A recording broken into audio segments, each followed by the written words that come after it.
And I'm going to introduce about our investigate company, which is known by Midory Berhad, a real estate company which is established in November 2021. The company idea is come from during the COVID-19 pandemic, which many properties were left abandoned. So the founders saw the potential in these properties and built a business around to transfer them into a valuable asset.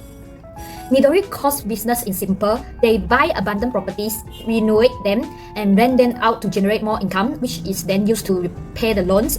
In 5 years later, the company plan to sell these properties for a profit. Besides that, they also offer extra service like renovations, consulting, and licensing management. Midory missions, which is to recycle abandoned properties, focusing on reducing property waste and benefit local communities. In the short term, the company aims to boost rental income, reduce vacancies, and manage tenant risk. However, in long term, they plan to sell properties within 5 years to maximize value appreciations and expand beyond Seremban to grow their brand and market share. Midory is a small but effective enterprise with annual sales above 300,000 ringgit. It is still classified as a small enterprise as it consists of only 3 permanent workers, which is all directors, Ganjian operations, Kuwen Kyung finance, Ku Erjian marketing, and supported by an administrative assistant, Ku Kang. Midory operating in Seremban and managed for 4 commercial properties and 1 terrace house. To maintain the feasibility, they will outsource the tasks such as renovations and accounting. Now let's focus on the key financial challenges faced by Midory Berhad, categorized into 4 main problems. First, liquidity problems. Midory Berhad is facing low liquidity, with current and quick ratios at just 0.46 in 2024, far below the recommended 2:1 ratio. This indicates the company doesn't have enough short-term assets to pay its bills, risking cash shortage. If this continues, they may struggle to pay bills or need to borrow or restructure. Next, increased debt and financial risk. Debt reliance has grown significantly. In 2024, the debt ratio increased to 47.94% and the debt to equity ratio jumped to 92.10%.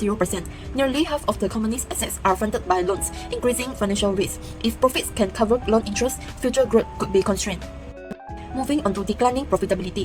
Profits are not keeping up with revenue growth. The net profit margin fell from 13.38% in 2023 to 8.80% in 2024, while the operating profit margin dropped from 21.54% to 10.45%. Rising costs are cutting into profits, making it harder for the company to grow or satisfy investors. Lastly, increased financial costs. Finance costs doubled from 14,211 ringgit in 2023 to 28,469 ringgit in 2024, rising from 3.1% to 3.7% of revenue. Higher borrowing costs are hurting profitability and could further strain the company if borrowing continues or interest rates rise. Chia Singing, and now I'd like to present the financial ratio. In terms of liquidity, net working capitality improved with the deficit. For the current ratio and quick ratio also increased. This show better liquidity. And for the asset management ratio, receivable turnover rose and the collection period shortened, indicating faster receivable management.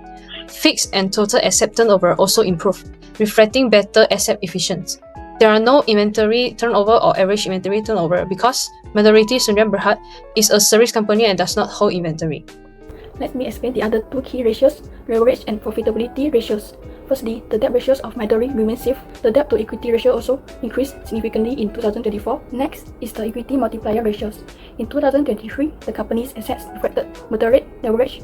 However, in 2024, Midory relied more on debt to fund its assets. There is no interest coverage ratios. Let's continue with profitability ratios. Midory gross profit margin ranges between 26% and 32%. That it has been performing well. There are declines in other profitability metrics, particularly net profit margins and operating profit margin. Finally, the ROE has improved slightly. Now, let's look at the common size analysis. We can see that gross profit and profit before tax have been improved, but the net profit has dropped.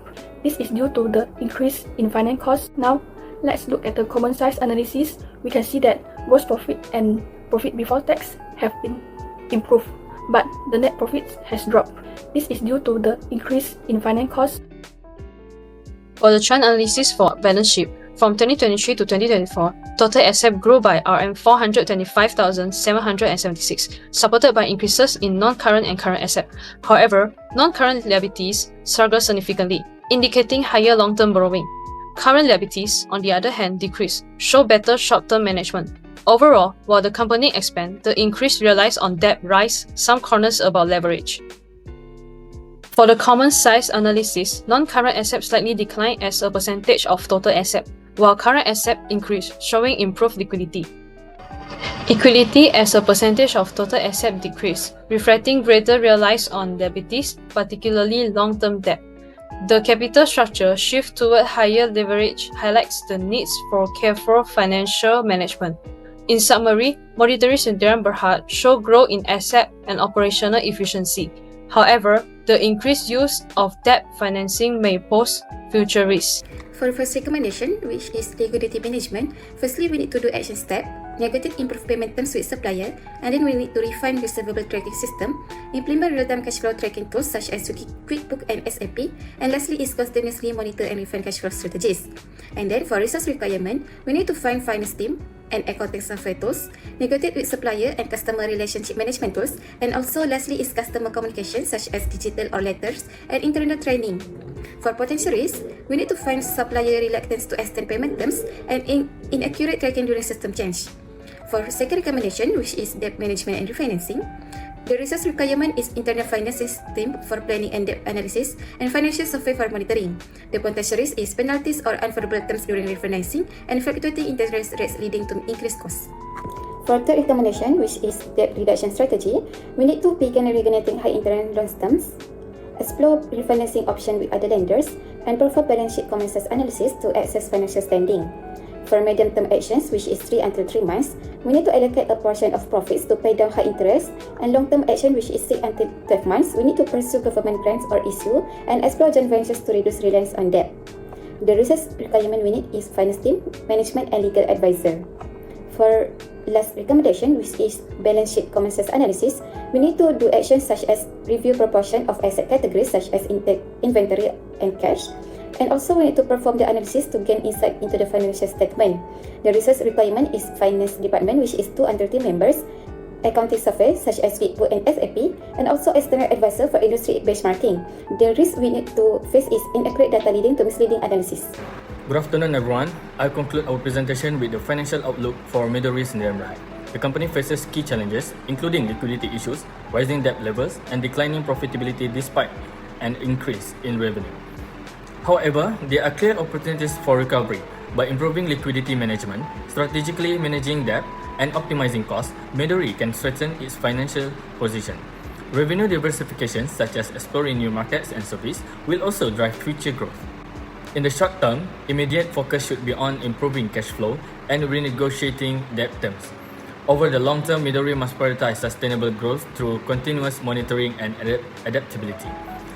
With proactive strategies, these challenges can be turned into opportunities for long-term success.